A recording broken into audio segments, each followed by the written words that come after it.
Heaven as Oz by Jack Varnell.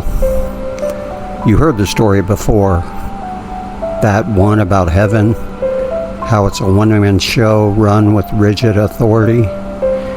No one ever needed saving, didn't even need a choice. But then that girl got hungry and no longer heard the voice.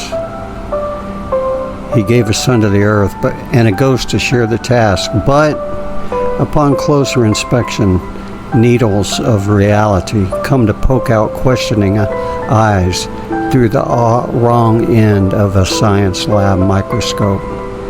But don't worry, don't be alarmed. There's no religion in the schools. Angels were lost, then a crown vanished in a holy crusade. Play that sax bird-like, Gabriel. What was lost has just been found. Get the scrolls to King James. Gutenberg will print them out in about 500 years.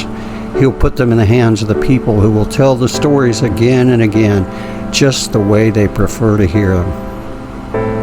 And the typos will be seen in their living, making sure that charity is left out. No meek will ever inherit the earth. Forgiveness or repentance will not be required because no one will know the truth anyway. So now the rain is falling and the truth is changing based on the interpretations and free will. The sky is falling, raining down. There are no shipbuilders. First raindrops followed by fire, and neither they nor greed can ever be extinguished.